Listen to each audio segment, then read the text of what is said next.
इस वीडियो में हम लोग विस्तार पूर्वक ये समझेंगे आक्सीकरण अवकरण अभिक्रिया क्या होती है। आक्सीकरण अवकरण अभिक्रिया जो है ये आपको क्लास 10th के केमिस्ट्री के चैप्टर फर्स्ट में भी पढ़ना है और क्लास 11th के केमिस्ट्री के अध्याय 8 में भी पढ़ना है, लेसन 8 में भी पढ़ना है। तो आज हम लोग विस्तार पूर्वक ये समझते हैं कि आक्सीकरण अवकरण अभिक्रियाएँ क्या होती है, ऑक्सीडेशन रिडक्शन रिएक्शन क्या होती है। तो सबसे पहले समझिए कि आक्सीकरण क्या होता है, ऑक्सीडेशन क्या होता है। तो ऑक्सीडेशन का परिभाषा क्या है? आक्सीकरण वह रासायनिक प्रक्रिया है जिसमें कोई परमाणु, अणु या आयन इलेक्ट्रॉन खो देता है जिससे उसकी आक्सीकरण अवस्था बढ़ जाती है।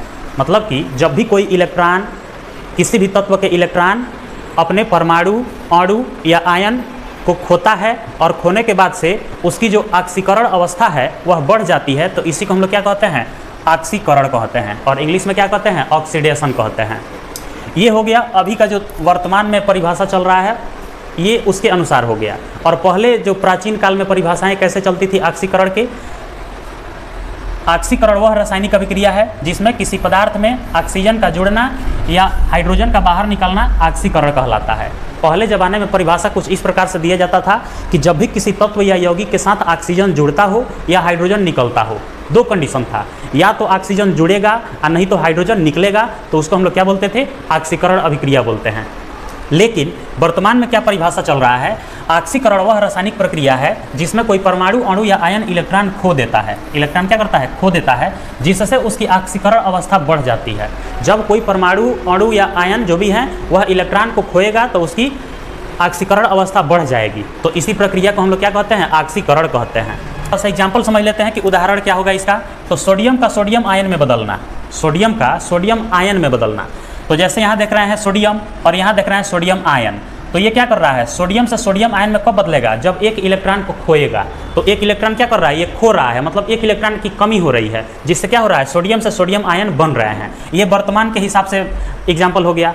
दूसरा एग्जाम्पल ये समझ लो, कार्बन के साथ ऑक्सीजन का जुड़ना। कार्बन के साथ ऑक्सीजन जब जुड़ेगा तो क्या बन जाएगा? कार्बन डाइऑक्साइड बन जाएगा। मतलब C+O2 मिलकर क्या बन गया? CO2। तो इसमें कार्बन ऑक्सीजन के साथ जुड़ रहा है। ये प्राचीन काल की जो परिभाषा थी, जैसे किसी पदार्थ से ऑक्सीजन का जुड़ना, तो यहाँ ऑक्सीजन किसके साथ जुड़ रहा है? कार्बन के साथ जुड़ के कार्बन डाइऑक्साइड बना ले रहा है। ये किस प्रकार की अभिक्रिया होगी? आक्सीकरण अभिक्रिया होगी। दूसरा एग्जाम्पल यह है, इसी में हाइड्रोजन का बाहर निकलना। तो हाइड्रोजन का बाहर निकलने वाला भी एग्जाम्पल समझ लीजिए, जैसे 4HCl हाइड्रोक्लोरिक अम्ल, MnO2 मैग्नीज डाइऑक्साइड। जब हाइड्रोक्लोरिक अम्ल को मैग्नीज डाइऑक्साइड के साथ गर्म करेंगे, ताप का मतलब होता है क्या? उसको उष्मा देंगे, उसको गर्म करेंगे, क्या बनेगा? MnCl2 मैग्नीज क्लोराइड बनेगा, जल बनेगा और क्लोरीन गैस बनेगा। इस पूरे प्रक्रिया में आप ध्यान से देखेंगे तो HCl से H जो है ये निकल जा रहा है और O के साथ जुड़ जा रहा है। मतलब कि इस HCl से हाइड्रोजन बाहर निकल रहा है। तो परिभाषा में ही क्या दिया गया है? हाइड्रोजन का बाहर निकलना। किसी तत्व या यौगिक के साथ हाइड्रोजन जब बाहर निकलेगा तो उसी को हम लोग क्या कहते हैं? आक्सीकरण अभिक्रिया कहते हैं। ये हो गया प्राचीन काल के हिसाब से परिभाषा कि जब भी किसी तत्व या यौगिक के साथ ऑक्सीजन जुड़े या हाइड्रोजन बाहर निकले तो उसको बोलते हैं आक्सीकरण। इसके अलावा कुछ और एग्जाम्पल, जैसे श्वसन। श्वसन में क्या होता है? हमारे शरीर में भोजन से ऊर्जा प्राप्त करने के लिए आक्सीकरण होता है। श्वसन में जब भी हम लोग सांस लेते हैं तो ऑक्सीजन अंदर जाता है, जो खाए रहते हैं वो बढ़िया से पचता है, और पच के हमको क्या मिलता है? ऊर्जा मिलता है। तो श्वसन भी किस प्रकार की अभिक्रिया हो जाएगी? आक्सीकरण अभिक्रिया हो जाएगी, ऑक्सीडेशन रिएक्शन हो जाएगी।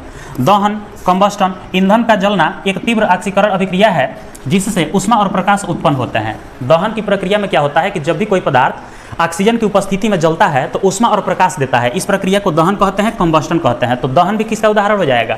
ये भी आक्सीकरण का उदाहरण हो जाएगा, ऑक्सीडेशन का एग्जाम्पल हो जाएगा। अगला है बैटरी। बैटरियों में रासायनिक ऊर्जा को विद्युत ऊर्जा में बदलने के लिए रेडॉक्स अभिक्रिया होती है। बैटरी के अंदर जो भी रासायनिक अभिक्रियाएं होती हैं उसमें आक्सीकरण अवकरण दोनों साथ साथ होती है। तो ये भी एग्जाम्पल किसका हो जाएगा? आक्सीकरण का हो जाएगा।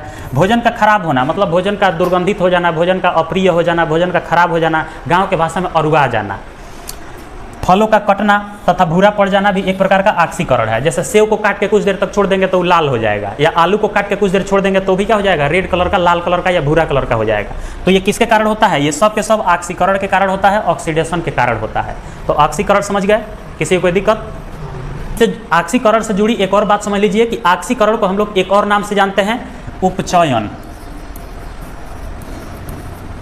कभी कभी एग्जाम में क्या देता है? आक्सीकरण न देके और उपचयन दे देता है कि उपचयन किसको कहते हैं। तो ये जो बात अभी हम बताए हैं इसको आक्सीकरण कहिए, चाहे उपचयन कहिए, दोनों एक ही बात है।